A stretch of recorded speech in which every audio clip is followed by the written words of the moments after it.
India में एक ऐसी हॉन्टेड जगह है जिसका जिक्र स्टोरीज में कम और ब्रिटिश गवर्नमेंट के डॉक्यूमेंट्स में ज्यादा मिलता है। इस जगह पर न सिर्फ लोगों ने कुछ देखा, कुछ महसूस किया, बल्कि रेलवे स्टाफ ने लिखित कंप्लेंट्स तक फाइल की है। और सबसे डिस्टर्बिंग बात, इस जगह पर जो चीज हॉन्ट करती है उसका नाम, रैंक, ड्यूटी सब कुछ डॉक्यूमेंटेड है। यह है शिमला की टनल नंबर 33। और अगर आप इस वीडियो को एंड तक नहीं देखते तो आप कभी समझ ही नहीं पाओगे कि इंडियन रेलवे इस टनल के बीच रुकना क्यों मना करती है। इस वीडियो के एंड तक आपको सिर्फ दो ऑप्शंस मिलेंगे, या तो गोस्ट एग्जिस्ट करते हैं या फिर ब्रिटिश और इंडियन रेलवे पिछले 100 सालों से झूठ लिखती आ रही है। बीच का ऑप्शन तो एग्जिस्ट ही नहीं करता।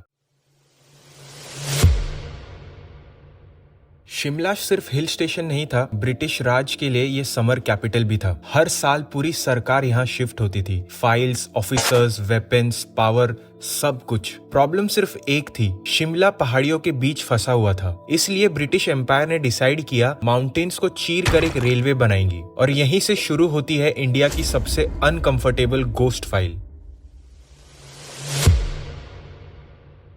कर्नल बारोग कोई ऑर्डिनरी इंजीनियर नहीं थे। ये ब्रिटिश आर्मी बैकग्राउंड से एक डिसिप्लिन, ऑब्सेस्ड और रेपुटेशन का मतलब इनके लिए आइडेंटिटी था। उनके लिए गलती का मतलब था करियर का एंड। उन्हें असाइन हुई प्रोजेक्ट की सबसे रिस्की टनल, आज जिसे हम जानते हैं टनल नंबर 33। बारोग ने प्लान दिया, टनल दोनों एंड से डिग होगी। सर्वे एकदम परफेक्ट था, कैलकुलेशंस कॉन्फिडेंट थी, पर माउंटेन्स कॉन्फिडेंस रिस्पेक्ट नहीं करती।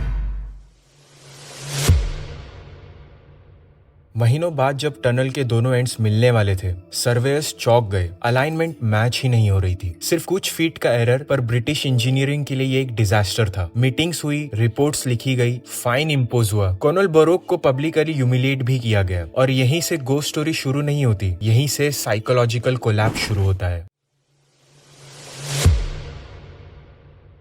लोकल ब्रिटिश डायरीज में मेंशन मिलता है, बारोग बदलने लगे थे। टनल के पास घंटों खड़े रहना, वर्कर्स से एक ही सवाल पूछना, where did I go wrong. उन्होंने कहा था, I can't leave this tunnel incomplete. शायद उन्होंने तो छोड़ दिया, पर टनल ने उन्हें नहीं छोड़ा।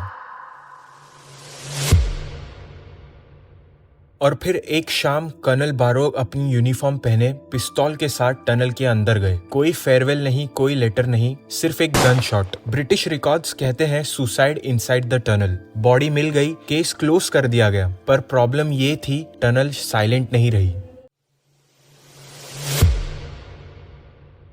टनल कंप्लीट हुई, नाम चेंज हुआ, और तब शुरू हुई रिपोर्ट्स। नाइट गार्ड ने फुटस्टेप्स सुने, वर्कर्स ने इंग्लिश आवाज सुनी, एक शैडो जो यूनिफॉर्म में था। सबसे डिस्टर्बिंग पार्ट, हर विटनेस ने सेम सेंटेंस रिपोर्ट किया, what's the problem. Same accent, same location, same काम टोन। ये फियर नहीं था, ये ड्यूटी लग रही थी।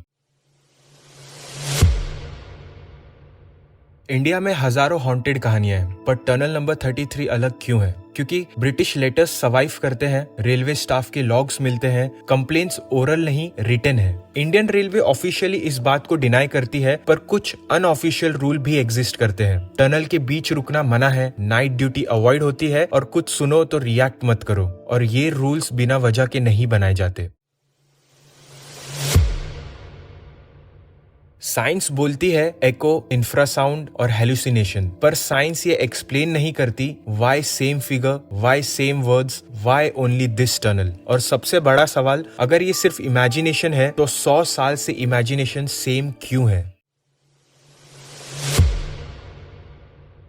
कर्नल बारोग की गलती ने उन्हें जिंदा तोड़ दिया, और शायद मरने के बाद भी छोड़ नहीं पाई। आज भी जब ट्रेन टनल नंबर 33 से गुजरती है, कुछ लोग खिड़की बंद कर लेते हैं, क्योंकि अगर अंधेरे में कोई पूछ ले व्हाट्स द प्रॉब्लम, तो जवाब देने से पहले ये सोच लेना, क्या वो सवाल आपसे है या उस इंजीनियर से जो 100 साल बाद भी अपनी गलती सुधार रहा है। मैं आपसे फिर मिलूंगा, तब तक के लिए कीप थिंकिंग।